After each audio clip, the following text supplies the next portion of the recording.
actually really interesting to me. They turned off the eternal flame. WTF. What's up with this?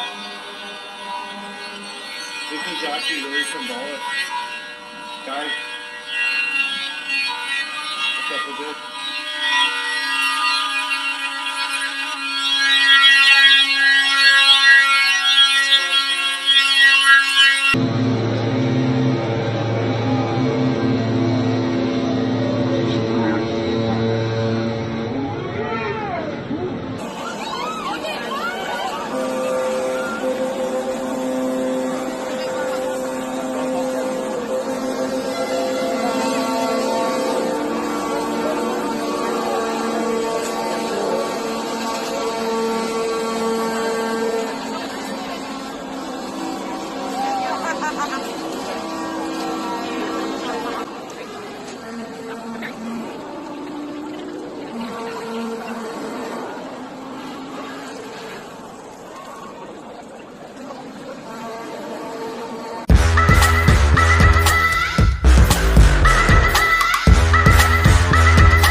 As a father of 3 kids, I know how incredibly important it is for children to be seen and heard. You are the future of our country. And with the right tools and supports, all of you have the potential to be the leaders we need tomorrow, but also today. So we must make sure that you not only have a voice, but that those voices are heard. So what do you think about the lockdowns and how that kind of affected you? Well, like at the first day, I was like, okay, this will probably last for like a month. So I was fine with it at first, but after a year having it, I really didn't like it. And my mom, she said, you know what, if you don't want to do school online, you don't have to. So I didn't do school for grade 1 online, but for the second year, I went to school and I was like, okay, I'll probably stay in school, but it just got worse and worse. So I was like staying in online school, and it just felt really bad because I had to sit and watch a screen all day long, and I didn't like that. Yeah, I understand. And how did you feel when they kept on kind of telling you that you're not allowed to see your friends, you're not allowed to see your family, you're not allowed to hug people, you're not allowed to kiss people, you have to do everything over a screen? How did that make you feel living through all of this? It felt like I was in a prison, for kids.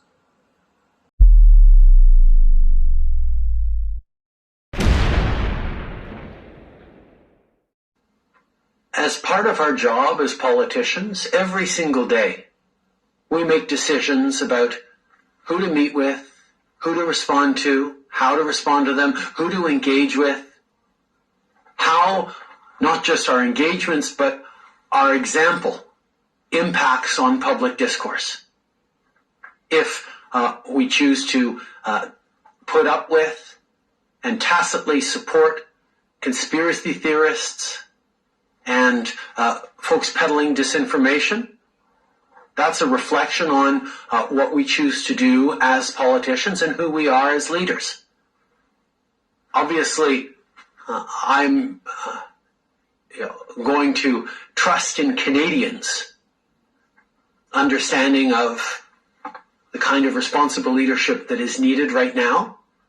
And I'm sure Canadians are watching what all politicians are doing right now and remembering who is choosing to stand up for what and for whom, and what choices they are making as leaders. No! Listen up! When I signed up to be a police officer, I took an oath.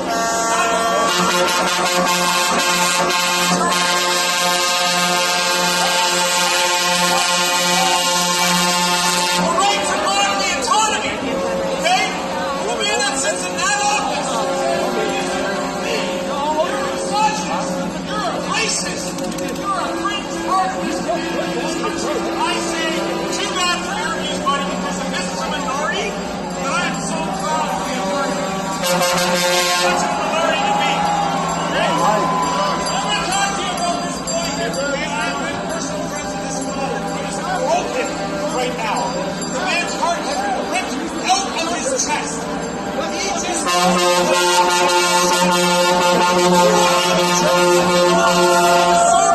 because he thought it was bad for him. He wanted to go as far with his career and obviously could. Passionate about playing the game that Canada loves.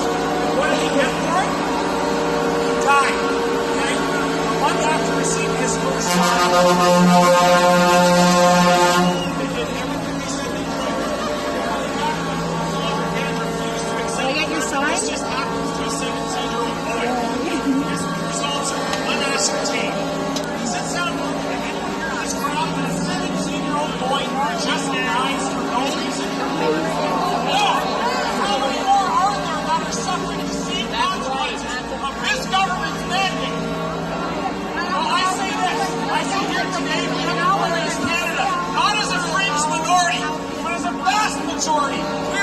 white supremacists. Are you kidding me?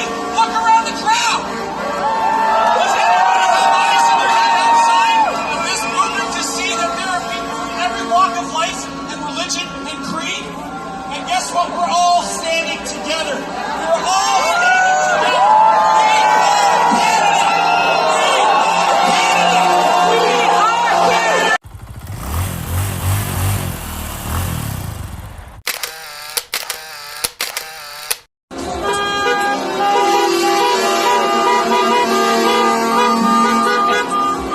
So there's a lot of mainstream media, there's a lot of people saying that this protest is racist.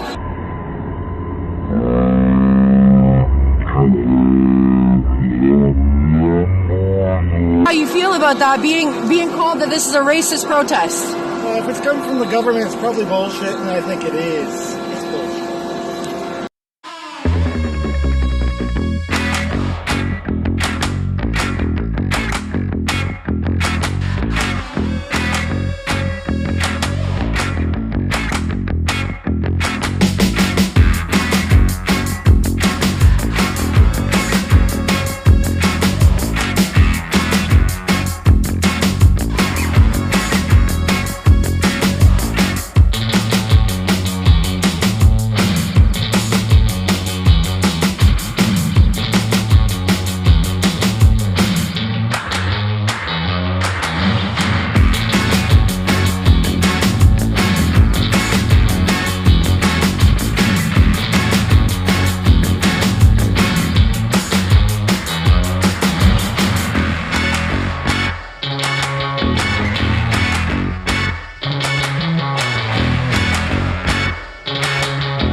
Okay.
Dutchy Wish in Russian. It's like, Yeah. What's your name? Jacob Wonder. Yeah? Like the Wonder Bar, you know? Yes.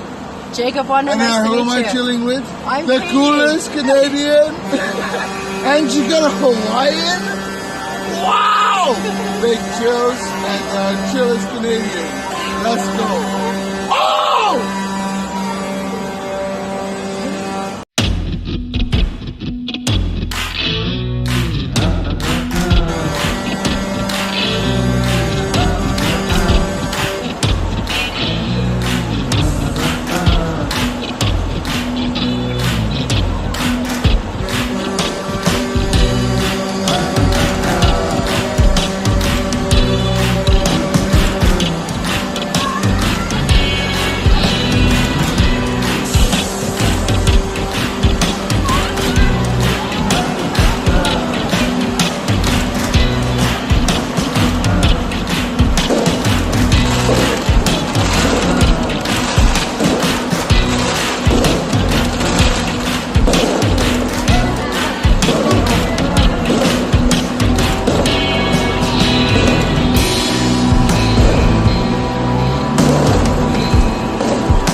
car should be a